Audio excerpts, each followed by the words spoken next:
জলেশ্বৰ সমষ্টিৰ খাৰুবাজ মানাস চালাপাৰাত অসম গণ পৰিষদৰ কৰ্মী সভা অনুষ্ঠিত হয়। অহা 7 তাৰিখে অনুষ্ঠিত হ'বলগীয়া লোকসভা নিৰ্বাচনক লৈ আলোচনা। 2 নং ধুবুৰী লোকসভা সমষ্টিৰ 12 নং জলেশ্বৰ সমষ্টিৰ অসম গণ পৰিষদৰ যুৱ পৰিষদৰ উদ্যোগত এখন কৰ্মী সভা অনুষ্ঠিত হয়। উক্ত সভাত দলীয় ভেটি শক্তিশালী আৰু সাংগঠনিক দিশত আলোচনা কৰা হয়। উক্ত সভাত অসম যুৱ পৰিষদৰ সভাপতি জিতু বৰগোহাঁই, সংখ্যালঘু পৰিষদৰ সভাপতি আনোৱাৰ হুছেইন, ঋষিকেশ শৰ্মাৰ লগতে এজিপি দলৰ বিভিন্ন পদৰ নেতা কৰ্মী আৰু জলেশ্বৰ সমষ্টিৰ সকলো আঞ্চলিক অগপৰ কাৰ্যকৰ্তাসকল উপস্থিত থাকে।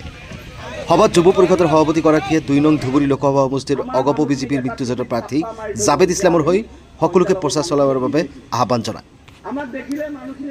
নতুন প্ৰজন্মৰ ভোটাৰসকলে এটা সমাজ সলনি কৰিব পাৰে। নতুন প্ৰজন্মই জানে যে সমাজত কি চলি আছে বৰ্তমান।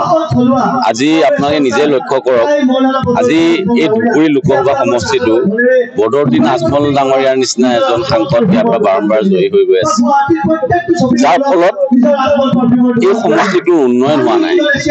তেওঁ প্ৰত্যেক 5 বছৰৰ মূৰে মূৰে ধুবুৰীলৈ আহে, ধুবুৰী ৰাইজৰ ভোট বিচাৰে। কিন্তু যদি তেওঁ সঘনাই আহিলেহেঁতেন, ইয়াৰ যিবিলাক স্থানীয় সমস্যাবিলাক মানুহৰ পৰা বুজ ল'লেহেঁতেন বা মানুহৰ পৰা যদি জানিলেহেঁতেন, তেতিয়া আজি ধুবুৰীখন পিছ পৰি থাকিব নালাগিলে হয়। আজি চাওক, ধুবুৰীত এটা ভাল শিক্ষানুষ্ঠান নাই, এখন ভাল ইঞ্জিনিয়াৰিং কলেজ নাই, এখন ইনষ্টিটিউট নাই। কি ধুবুৰীৰ ল'ৰা ছোৱালীবিলাকে পঢ়িব নালাগে নেকি? ধুবুৰীৰ ল'ৰা ছোৱালীবিলাক আগবাঢ়িব নালাগে নেকি? আজি আমি নতুন প্ৰজন্মৰ ভোটাৰ হিচাপে, নতুন প্ৰজন্ম হিচাপে আজি আমি ধুবুৰী সমষ্টিটোত, ধুবুৰী লোকসভা সমষ্টিত আমি প্ৰত্যেকটো সমষ্টিত এনেধৰণৰ সভা কিছুমান কৰিছোঁ আৰু আমি প্ৰত্যেকখন আঞ্চলিকৰ মানুহবিলাকক মাতিছোঁ, প্ৰতিখন আঞ্চলিকৰ পৰা নতুন প্ৰজন্মৰ ভোটাৰসকলক মাতিছোঁ, আনি পিনি তেওঁলোকক আমাৰ কথা বতৰাখিনি কৈছোঁ। অসম গণ পৰিষদৰ লক্ষ্য উদ্দেশ্যৰ কথা কৈছোঁ। নতুন প্ৰজন্মক কেনেধৰণে আমাৰ প্ৰতি আকৰ্ষণ কৰিব, নতুন প্ৰজন্মক অসম গণ পৰিষদৰ আমাৰ কি আদৰ্শ, আমাৰ যি ধৰ্ম নিৰপেক্ষ চৰিত্ৰ, আমি যে হিন্দু মুছলমান আমি একেলগে আগবাঢ়ি যাব লাগে, আমি যে একেলগে হিন্দু আৰু মুছলমান সমূহভাৱে আমি চাওঁ, একেলগে আমি আগবাঢ়ি যাব লাগে, একেলগে আমি থাকিব লাগিব, এই কথাষাৰ আমাৰ যে দলটোত আছে, এই কথাখিনি আমি সভাই আমি কৈছোঁ। আজি আমি জলেশ্বৰত প্ৰথমবাৰৰ বাবে যুৱ পৰিষদে ইয়াত সভা পাতিছে।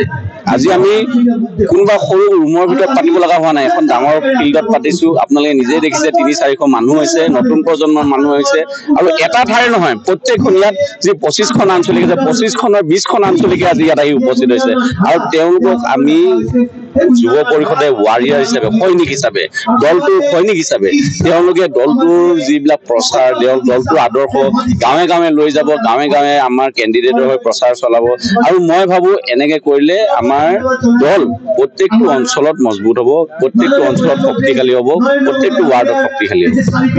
ৰাইজৰ ভোট হ'ব উন্নয়নৰ স্বাৰ্থত। এইবাৰ ৰাইজৰ ভোট, এই যে উন্নয়নৰ যি ধাৰা, আমাৰ মাননীয় প্ৰধানমন্ত্ৰী নৰেন্দ্ৰ মোদী ডাঙৰীয়াৰ নেতৃত্বৰে NDA চৰকাৰখনৰ, আমাৰ মাননীয় মুখ্যমন্ত্ৰী ডক্টৰ হিমন্ত বিশ্ব শৰ্মা ডাঙৰীয়াৰ নেতৃত্বত বা আমাৰ অসম গণ পৰিষদ দলৰ সভাপতি মাননীয় শ্ৰী অতুল বৰা ডাঙৰীয়াৰ নেতৃত্বত এই উন্নয়নৰ ধাৰা অব্যাহত আছে।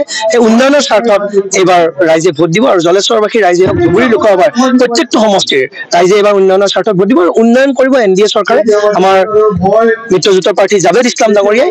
গতিকে সেই কথা ৰাইজে ইতিমধ্যে বুজি পাইছে। চাওক, মাননীয় মুখ্যমন্ত্ৰী ডক্টৰ হিমন্ত বিশ্ব শৰ্মা ডাঙৰীয়া এজন যথেষ্ট ৰাজনৈতিকভাৱে বিচক্ষণতা থকা ব্যক্তি আৰু তেখেতে সংখ্যালঘু সম্প্ৰদায়ৰ লোকৰ অন্তৰে ভাল পায়।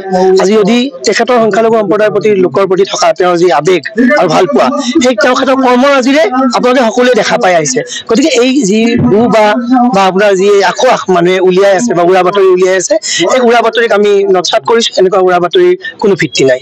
আমি আজি যুৱ পৰিষদৰ কৰ্মী সভা এটা দিছোঁ। আমাৰ অসম গণ পৰিষদৰ মাননীয় সংখ্যালঘু সভাপতি আহিছে আৰু আমাৰ যুৱ পৰিষদৰ কেন্দ্ৰীয় সভাপতিও আহিছে, জেনেৰেল ছেক্ৰেটাৰী আহিছে, কাৰ্যকৰী সভাপতি আছে, আদি কৰি গোটেই জিলা আৰু আমাৰ সমষ্টিৰ বিষয়ববীয়াসকলো আহিছে আজি মিটিঙত।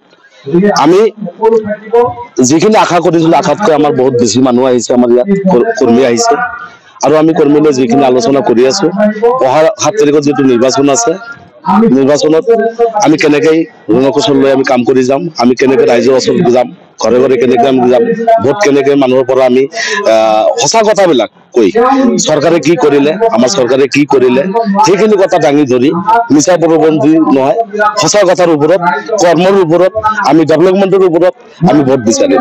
এইখিনিয়ে আমাৰ উদ্দেশ্য লৈ আজি আলোচনা কৰিম।